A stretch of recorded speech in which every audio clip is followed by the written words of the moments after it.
We can now reveal that Keir Starmer could be heading to Downing Street with a majority of 194 seats, bigger than Tony Blair achieved in 1997.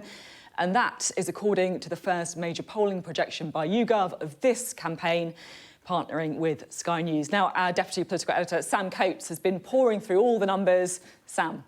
This is an extraordinary moment for the campaign. 194 seats is the projection of YouGov if there was a general election tomorrow. To put that in context for you, Sophie, this is a bigger figure than any election for 100 years. It's bigger than 1997, when Blair won that landslide. It's bigger than anything Margaret Thatcher could. Let's look at what YouGov today say the House of Commons would look like under their numbers. And you can see here, this is an amazing figure. 422 seats out of 650 for the Labour Party. That is a record. That's the highest figure for any seats, any party at an election. But of course, that comes at the expense of these people, the Conservatives. Rishi Sunak, under this projection, well, he would see his number of seats tank below the estimate of most Tory MPs I've been speaking to 140 seats. It would be a good night for this man, Ed Davey. The Liberal Democrats are projected to be on 48 seats, a big advance on where they were in the 2019 general election.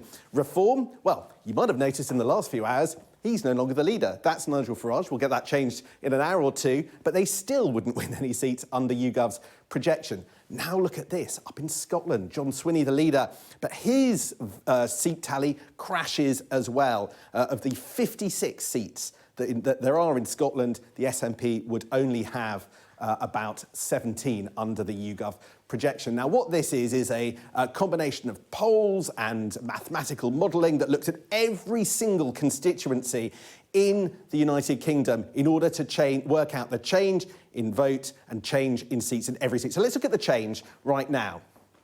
And here you have it. Look at this, a huge increase for Keir Starmer and pretty much corresponding change for Rishi Sunak.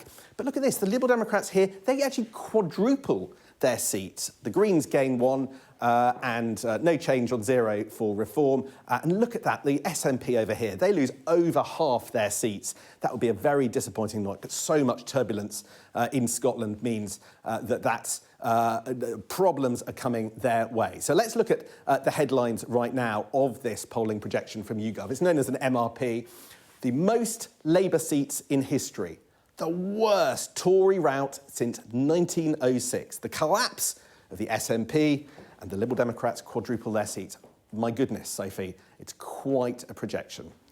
Quite a projection is one way of putting it. Sam, I just want to take a moment to step back because this is an extraordinary projection, isn't it? I mean, we've been talking about hung parliaments. We've been talking about the swing that Keir Starmer would need in order to even just limp over the line with a handful of seats in his majority. And yet this is a historic win, if it happens, of course. That's right. Of course, it's only one snapshot. It's only if the general election is tomorrow. So we will never know, in effect, whether all this is right, because anything could change between now and July the 4th. But I have to say, this is a verdict on the opening phase of the election campaign. And remember, a lot of people thought that Keir Starmer had an extraordinary mountain to climb because of the hole that Labour was left in by Jeremy Corbyn in that 2019 general election. But what we're looking at, I think, in this projection, and there'll be two more of them from YouGov that we report on Sky between now and election day on July the 4th, is one of those elections where quite possibly we'd see a proper shift in the way that Britain does its politics, a real turning of the tides, as it were. And there has been, it seems, a collapse, as it stands, as far as we can tell from this polling projection, in support for the Conservatives.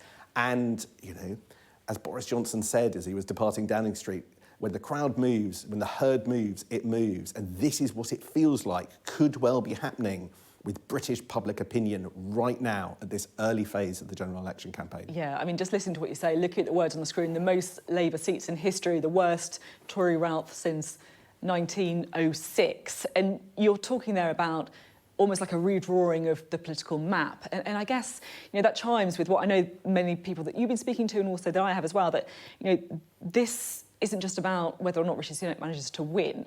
It's about what happens to the Conservative Party. Is this existential? And looking at the results of this MRP poll, how nervous do you think those MPs will be? I think Tory MPs are getting more and more nervous by the day. Look, the YouGov result, in my view, is the gold standard when it comes to polling and polling projections. This is the company that brought what's known as MRP projections to the United Kingdom in 2017, where they were the first to reveal that Theresa May was probably going to get hung Parliament. They forecast Boris Johnson winning in 2019. And look at this, the worst Tory rout since 1906, Sophie. You've got to remember, it was barely 10 days ago that Rishi Sunak called this election on his own terms because he thought that it was the optimal moment for the Conservatives. Now, it doesn't necessarily mean that he thought he could win. He did think he could minimise losses. But when you look at 140 seats or so for the Conservatives coming out of the other end of the ringer in this polling projection, my goodness, you've got to wonder, was that the right decision? Or was this really the only option? Has this always been the path that the Tories have been going on? But it doesn't look good if you were a Conservative MP seeking re-election in this campaign.